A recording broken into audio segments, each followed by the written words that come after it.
When you hear the word Ramadan, what's the first thing that comes to mind?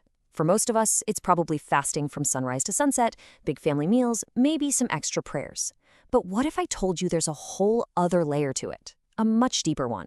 So today, we're going to dive into how Ramadan is actually designed to be this incredible journey of healing, not for the body, but for the soul. So that really begs the question, right? What is the true purpose of Ramadan? Is it just about going without food and water for a few hours? Or is there supposed to be some kind of deeper transformation happening on the inside? Because at its heart, it's so much more than just a physical ritual. Think of it like a spiritual reset button, a whole month specifically dedicated to inner maintenance, a time to purify our hearts and minds and really strengthen that connection with the divine. All right, so to really get this, we've got to look past the obvious physical stuff. I mean, sure, fasting is the part everyone sees, but the real goal, the true objective, lies way deeper than that. It's all about our character, our consciousness. And you don't have to look far to see this. The Quran lays it out so clearly. This verse right here tells us the ultimate goal isn't the hunger or the thirst. The goal is to achieve something called taqwa, which is this amazing state of God consciousness or righteousness.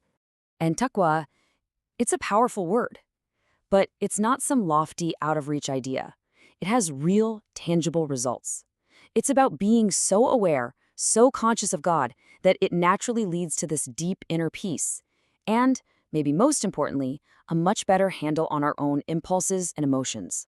Okay, so if the big goal is this kind of inner peace and self-control, how in the world does not eating get us there?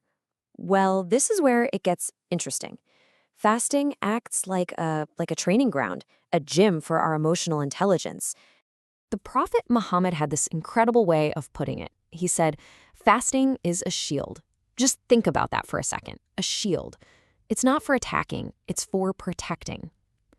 But protecting you from what? Not from someone else, but from yourself, from your own impulses. So how does this shield actually work day to day? Well, when you're fasting, you're constantly making conscious choices. You learn to resist that urge to snap back when someone provokes you. You learn to control that impulse for an angry reply. And by doing that day in and day out, you start to build up this incredible muscle of patience. But here's the thing. Controlling what you do on the outside, that's just step one. The real deep work of Ramadan happens when you turn that focus inward to start that process of purifying the heart. There's this amazing insight from the scholar Ibn Qayyim. He explained it so well. He said that fasting basically weakens the grip of our everyday base desires. The constant want for food, comfort, instant gratification. And when those things quiet down, it doesn't leave a void. It creates space. It allows the heart to finally hear, to become receptive to truth. And you can really see the difference it makes. It's like two totally different states of being.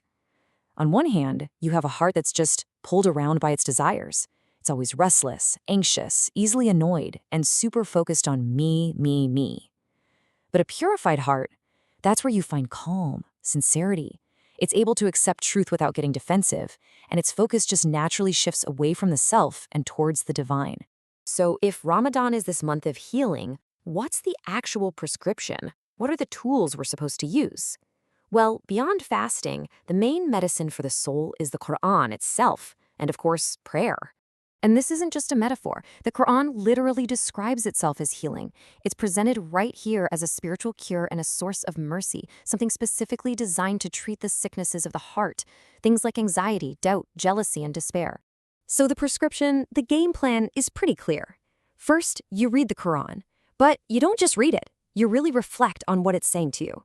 And you ramp up your prayers, those personal one-on-one conversations with God. These things are the core of Ramadan's spiritual therapy. They bring comfort, they bring guidance, and they bring a peace that's hard to find anywhere else. And when you put it all together, the fasting, the emotional workout, the spiritual therapy, it's all pointing to one thing, the ultimate goal, real, lasting self-transformation. Because the true success of Ramadan isn't measured by how well you did for 30 days. It's measured by who you've become on day 31 and beyond. And this is where you see the proof, right? Success isn't just some vague feeling.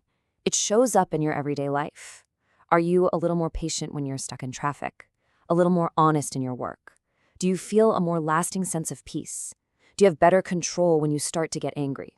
These are the real signs of a successful Ramadan. So that leaves us with one final thought, and it's really a question for you. This month is a huge opportunity. It's a chance to hit reset. So the real question is, when it's all said and done, what's the one change you truly want to see in yourself?